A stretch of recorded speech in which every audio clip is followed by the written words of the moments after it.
Yo soy el buen pastor, que da la vida por sus ovejas. El Señor esté con vosotros. Y con tu espíritu.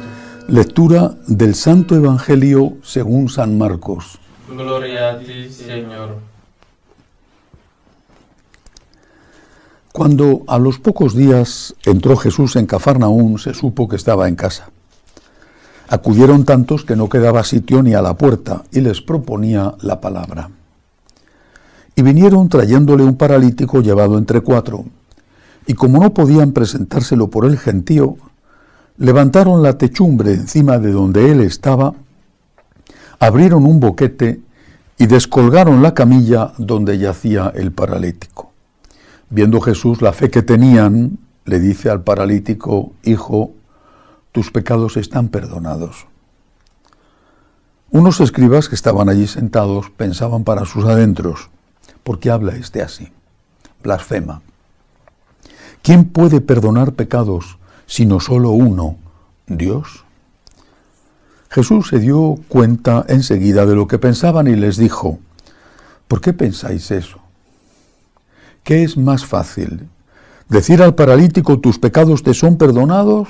¿O decir levántate, coge la camilla y echa a andar? Pues para que veáis que el Hijo del Hombre tiene autoridad en la tierra para perdonar pecados, dice al paralítico: te digo, levántate, coge tu camilla y vete a tu casa. Se levantó, cogió inmediatamente la camilla y salió a la vista de todos.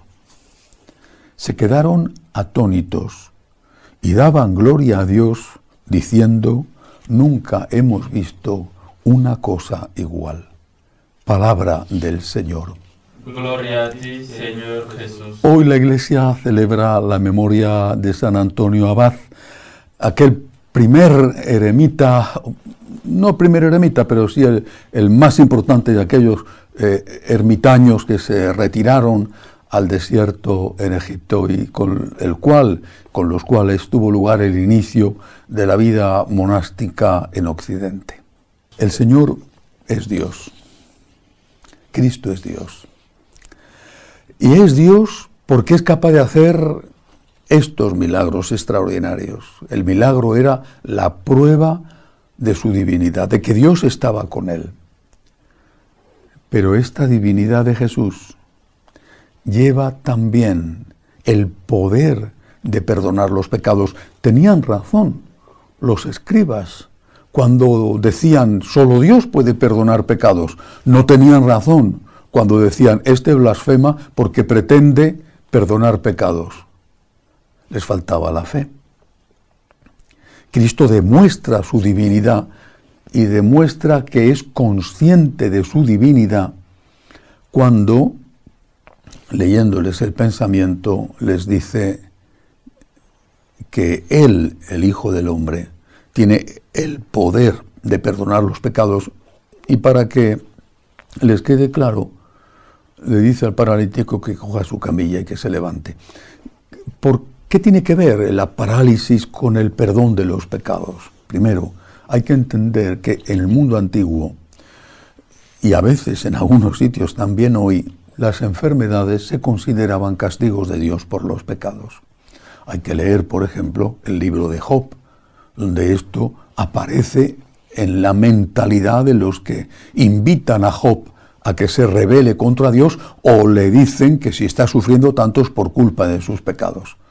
Pensaban que los enfermos eran de alguna manera castigados por pecados manifiestos o por pecados ocultos o incluso por pecados de sus antepasados. A esta mentalidad el Señor se enfrenta cuando perdona al paralítico según la mentalidad de ellos, que lo era por sus pecados, y le dice, según la mentalidad de ellos, anda, levántate, están perdonados tus pecados. No es que la parálisis fuera consecuencia de los pecados, ninguna enfermedad, bueno, algunas puede ser que sí, una cirrosis hepática, por ejemplo, consecuencia de haber bebido mucho.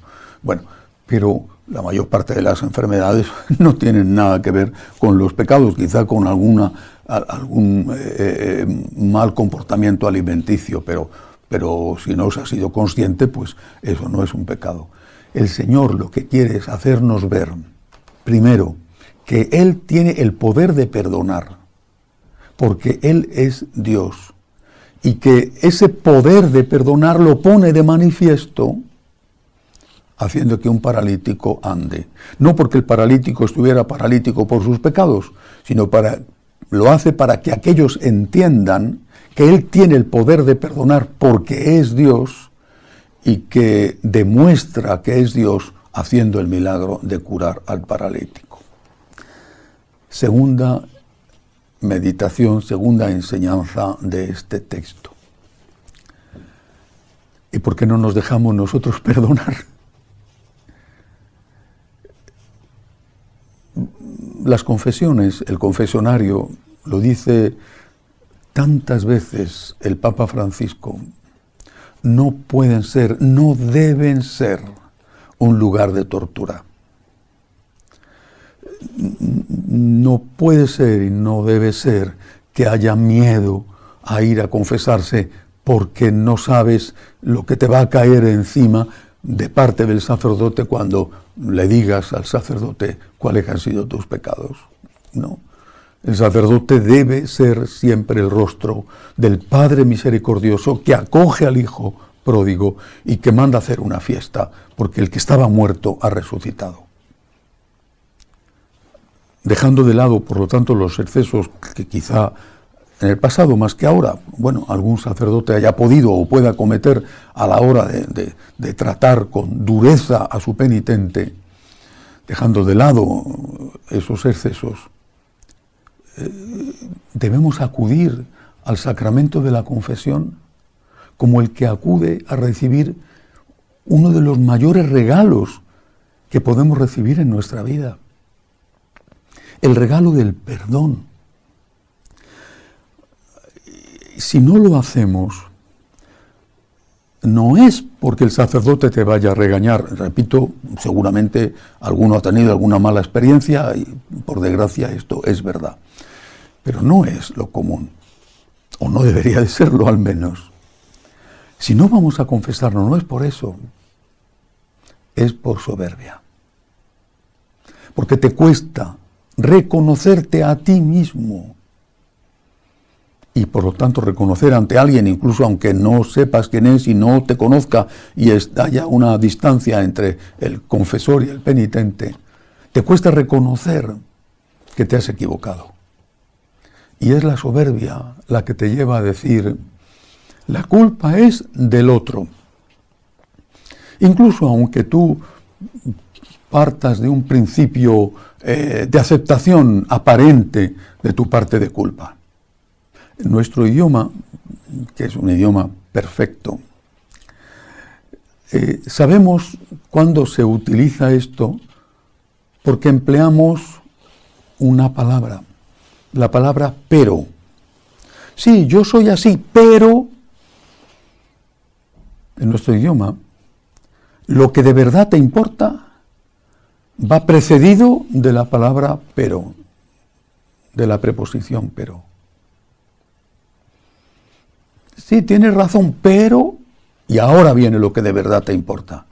Sí, esta persona es amable, pero, y ahora viene la carga. Sí, pero hay que ver qué carácter tiene o qué poco generoso es.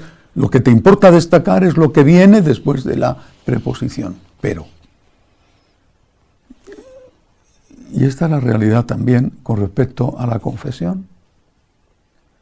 Nos cuesta trabajo reconocer que la culpa nuestra puede ser la más importante o la parte más importante del problema.